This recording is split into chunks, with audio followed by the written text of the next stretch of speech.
ಹಳೆಯ ಚಿನ್ನದ ಒಡವೆನ ಅಧಿಕ ಬೆಲೆಗೆ ಮಾರಬೇಕೆ? ಅಂದ್ರೆ ಆಟಿಕಾಗೆ ಕಾಲ್ ಮಾಡಿ 8880300300. Attica gold company. Iconic theatre Urvashi ಡೆಮಾಲಿಷನ್ಗೆ ಆರ್ಡರ್ ಸಿಕ್ಕಿದೆ. ಲಾಲ್ಬಾಗ್ ಮೇನ್ ರೋಡ್ನಲ್ಲಿ ಇದ್ದಂತ ಥಿಯೇಟರ್ ಇನ್ನೂ ನೆನಪು ಮಾತ್ರ. ಟಾಕ್ಸಿಕ್ ರಿಲೀಸ್ಗೆ ಮುನ್ನವೇ ಊರ್ವಶಿ ಥಿಯೇಟರ್ ನೆಲಸಮಗೊಳ್ತಾ ಇದೆ.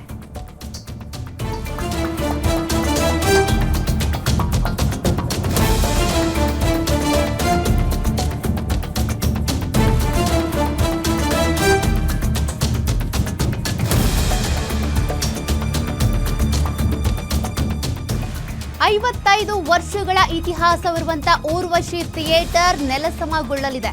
1970ರಲ್ಲಿ ಡಾಕ್ಟರ್ ರಾಜ್ಕುಮಾರ್ ಅವರು ಉದ್ಘಾಟನೆ ಮಾಡಿದ್ರು ಊರ್ವಶಿ ಥಿಯೇಟರ್ ಅನ್ನ.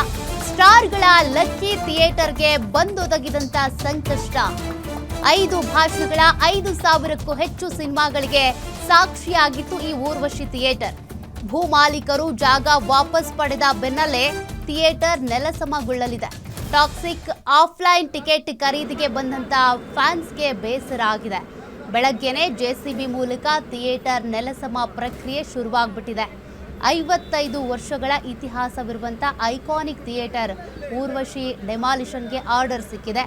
ಭೂಮಾಲೀಕರು ಪೊಲೀಸರ ಮೂಲಕನೇ ಭೂಮಿಯನ್ನು ವಾಪಸ್ ಪಡ್ಕೊಂಡಿದ್ದು ಸದ್ಯ ಈ ಒಂದು ಥಿಯೇಟರ್ ಡೆಮಾಲಿಷ್ ಆಗ್ತಾ ಇದೆ. ನೀವು ಗಮನಿಸ್ತಾ ಇದ್ದೀರಿ ದೃಶ್ಯಗಳನ್ನು. ಶಿವಣ್ಣ AK-47 ಫಿಲ್ಮ್ ಏನಿದೆ 100 ಡೇಸ್ ಓಡಿದ್ದು ಕೂಡ ಇದೇ ಥಿಯೇಟರ್ನಲ್ಲಿ. ಸ್ಟಾರ್ಗಳ ಲಕ್ಕಿ ಥಿಯೇಟರ್ ಆಗಿತ್ತು ಇದು.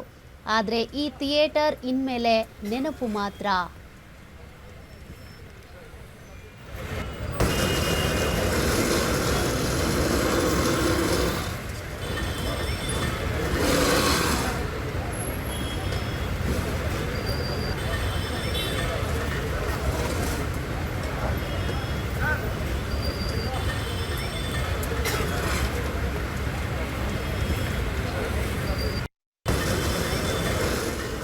ಸಿನಿಮಾ ಕೂಡ ಇಲ್ಲಿ ತೆರೆ ಕಾಣಲಿತ್ತು. ಅಷ್ಟೇ ಅಲ್ಲದೆ ಈಗಾಗಲೇ ಫ್ಯಾನ್ಸ್ ಕೂಡ ಟಿಕೆಟ್ ಬುಕ್ಕಿಂಗ್ಗೆ ಅಂತೇಳಿ ಬಂದಿದ್ರು. ಅಂಥವ್ರಿಗೆ ಬೇಸರ ಆಗಿದೆ. ಇನ್ಮೇಲೆ ಆ ಒಂದು ಥಿಯೇಟರೇ ಇಲ್ಲ ಅಂತ ಅಂದರೆ ಫ್ಯಾನ್ಸ್ಗೆ ಯಾವ ರೀತಿ ಬೇಸರ ಆಗಲ್ಲ. ಯಾಕೆಂದರೆ ಊರ್ವಶಿ ಥಿಯೇಟರ್ ಅಂತ ಬಂದರೆ ಲಾಲ್ಬಾಗ್ ಸುತ್ತಮುತ್ತ ಇರುವಂಥವ್ರೆಲ್ಲ ಆಲ್ಮೋಸ್ಟ್ ಅಲ್ಲೇ ಹೋಗೋದು. ಅಷ್ಟೇ ಅಲ್ಲದೆ ಊರ್ವಶಿ ಥಿಯೇಟರ್ ಅನ್ನೋದು ಸ್ಟಾರ್ಗಳ ಲಕ್ಕಿ ಥಿಯೇಟರ್. ಇಲ್ಲಿ ನಮ್ಮ ಫಿಲ್ಮ್ ಹಾಕಿದರೆ 100 ಡೇಸ್ ಓಡುತ್ತೆ, 50 ಡೇಸ್ ಓಡುತ್ತೆ ಅನ್ನುವಂಥ ಒಂದು ನಿರೀಕ್ಷೆಯನ್ನು ಇಟ್ಕೊಳ್ತಾ ಇದ್ರು. ದೊಡ್ಡ ದೊಡ್ಡ ಘಟಾನುಘಟಿ ಸ್ಟಾರ್ ನಟರು ಏನಿದ್ದಾರೆ ಅವರ ಸಿನಿಮಾಗಳು ಇಲ್ಲಿ ಓಡ್ತಾ ಇತ್ತು. ಶಿವಣ್ಣ ಇಂದ ಹಿಡಿದು ರಜನಿಕಾಂತ್ ಅಲ್ಲಿವರೆಗೂ ಕೂಡ ಅವರ ಸಿನಿಮಾಗಳು ಕೂಡ ಇಲ್ಲಿ ಹಿಟ್ಟಾಗಿದ್ವು. ಅಂಥ ಥಿಯೇಟರ್ ಈಗ ನೆಲಸಮಗೊಳ್ತಾ ಇದೆ. ಈ ಗುತ್ತಿಗೆ ಏನಿದೆ 2018 ಏಪ್ರಿಲ್ಗೆ ಮುಗಿದೋಗಿತ್ತು. ಲೀಸ್ಗೆ ಏನು ಪಡ್ಕೊಂಡಿದ್ರು ಅದು. ಕಾನೂನಾತ್ಮಕವಾಗಿ ಒಂದಷ್ಟು ಹೋರಾಟ ವಿವಾದ ನಡೀತಾನೆ ಇತ್ತು.